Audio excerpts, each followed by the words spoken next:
मैं लोगों को हंसाता था मगर हंसी मुझसे कोसों दूर थी। मैं जॉनी लीवर, मेरा असली नाम जॉन राव है। मैं आंध्र प्रदेश से हूँ। मेरे माता पिता बहुत पहले मुंबई आ चुके थे। किंग सर्कल के स्लम्स में मैं रहता था। बारिश के दिनों में घर में पानी भर जाता था, घुटने तक पानी आ जाता था। तो छोटे से कटोरे में पानी को यूं पकड़ने की कोशिश करता था, ऐसे कभी ऐसे कभी ऐसे, कैसे कैसे कैसे।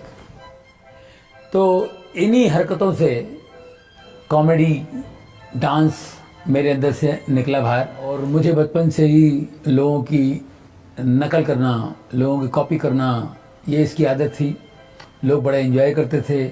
तो 17 साल का जब मैं हुआ तो स्टेज पर स्टैंड अप करना शुरू कर दिया, मिमिक्री के प्रोग्राम्स करने शुरू कर दिए, एक्टरों की आवाज़ें निकालना, ये सारी बातें थी। फिर जब मैं 18 साल का हुआ, मेरे पिताजी के यहाँ नौकरी पे लग गया। मेरे पिताजी हिंदुस्तान लीवर में काम करते थे। अब हिंदुस्तान लीवर में मैं काम करने लगा, 6 साल वहाँ नौकरी की। तो वहाँ भी मैं प्रोग्राम्स वगैरह करता था, तो वहाँ से मुझे लीवर नाम मिल गया। तो जॉन राव से मैं जॉनी लीवर हो गया। फिल्मों में मुझे जो ब्रेक मिला है वो 1980 में मैं कल्याण जी भाई के साथ उनके यहाँ बैठा हुआ था। कोई चेन्नई से प्रोड्यूसर आए थे, तो बोले कोई छोटा सा कॉमेडियन चाहिए था, 2-4 दिन का काम है। तो कल्याण जी भाई ने कहा कि यहाँ बैठा हुआ इसको ले जाओ। मैं शोज़ के लिए ST बसों में सफ़र करता था। 3rd क्लास डिब्बे में मैं सफ़र करता था विदाउट रिजर्वेशन। अब उसके बाद जब आप फ्लाइट में उड़ने लगते हैं तो ज़मीन आसमान का फ़र्क। वाया लंदन जाना पड़ता था, तो फोकट की दारू मिलती थी, एरोस्टेज आती थी हमारी, दारू लेके आ जाती थी। जब मैं शराब पीता था, मेरी बीवी बहुत मुझसे नाराज़ होती थी, गुस्सा होती थी, झगड़ा होता था। मैं बचपन से मेहनत करके अपने आप में मैं खड़ा हूँ, मेहनत करके कमा के अपने बलबूते पे खड़ा हूँ मैं। मेरे बेटे को ट्यूमर हो गया था गले पे। अब मैंने उसका बहुत इलाज किया, डॉक्टर के पास गया।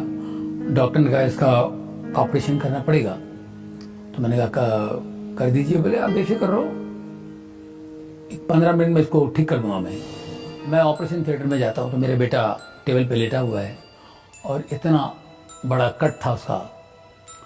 और मैंने कहा जी क्या बात है? तो बोले ऑपरेशन नहीं कर पाएंगे क्योंकि ट्यूमर जो है वो निकाल नहीं सकते, वो नसों में जकड़ा हुआ है, नसों के बीच में जकड़ा हुआ है। और वो एक भी नस बाय मिस्टेक कट जाए तो वो पैरालाइज हो जाएगा, उसको लकवा हो सकता है, एक साइड से पूरा बदन खराब हो जाएगा।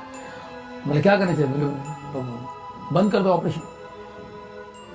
तो फिर से स्टिच कर दिया उन्होंने, ऑपरेशन नहीं हुआ। अब वो जो ट्यूमर है इतना सा था, वो इतना बड़ा हो गया 2 साल में। हमने होम्योपैथी, आयुर्वेदिक बहुत सा इलाज किया, कुछ नहीं, वो ट्यूमर इतना बड़ा हो गया। अब वो ना उससे ठीक हो रहा है आयुर्वेदिक से या होम्योपैथिक से, और ऑपरेशन के लिए भी नहीं जा सकते हैं। और एक कुंडली वालों ने तो कहा था कि 2002 तक ही आपका बच्चा है, इसके बाद आपका बच्चा नहीं है। एक बार हम लोग अमेरिका गए थे, अमेरिका वगैरह घूम फिर के निकले। अब एक संडे हम लोग चर्च में गए, जो पास्टर की नज़र पड़ी मेरे बेटे के ट्यूमर पे। मैंने कहा ये ट्यूमर है। उन्होंने कहा इसको ले जाओ, न्यूयॉर्क में एक हॉस्पिटल है स्लॉन कैटरिंग, उसमें ले जाओ, ये ठीक हो जाएगा, इसको खुदा ठीक करेगा, तुम खुदा के घर में हो, ऑपरेशन कराना पड़ेगा। और डॉक्टर ने कहा ऑपरेशन करे तो ये होगा, लकवा मारेगा, फलाना होगा, उसकी आंखों की रोशनी जाएगी, ये सब बातें थी। तो मैंने कहा देखो डॉक्टर ने बोला ठीक है, लेकिन गॉड पे विश्वास करना बहुत ज़रूरी है, और जीसस हमारा जिंदा है। मेरी वाइफ ने कहा अगर वो जिंदा है तो आपसे बात करेंगे, आप उनसे पहले पूछिए। अगर वो खुद आपसे बात करते हैं, खुद बोलते हैं कि ऑपरेशन करो, तो ही मैं अपने बच्चे को अलाउ करूंगी, वरना मैं अपने बच्चे को ऑपरेशन के लिए मैं इजाज़त नहीं दूंगी। मेरी बात ऐसे खड़ी थी, मैं भी खड़ा था, मैं तुरंत घुटने टेका और उधर ही प्रार्थना शुरू की। मैंने कहा परमेश्वर यीशु के नाम से मुझसे बात कर, मुझे बता कि मैं ऑपरेशन के लिए जाऊंगी। और मुझे आवाज़ आई, जा बेटा जा, ऑपरेशन कर, डर मत, मैं तेरे साथ हूँ। ऑपरेशन के दिन 3 घंटे के बाद मेरा बेटा बाहर आया।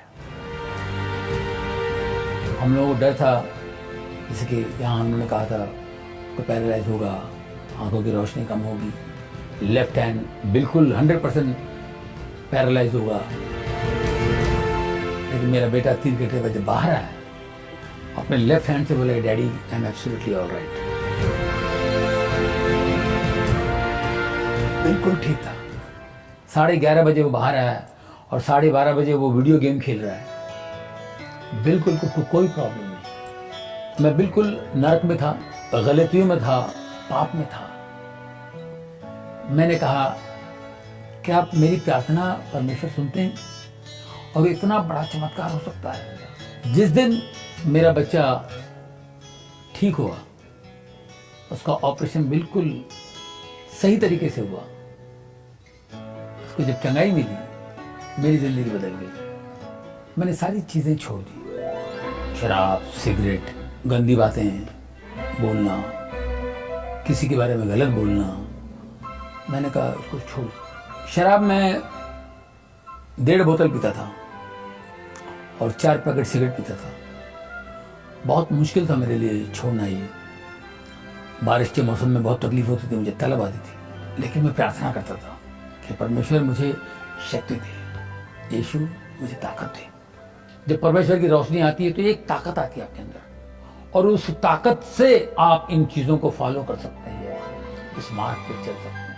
मेरी वाइफ सेवा करती है, मेरी बेटी चर्च में वर्शिप लीड करती है, वो अच्छा गाती हैं, और मेरा बेटा ड्रम्स प्ले करता है। हम चारों मिलकर सेवा कर रहे हैं, और आज हमको इतनी शांति है और इतना सुकून है। बदलने की शक्ति है।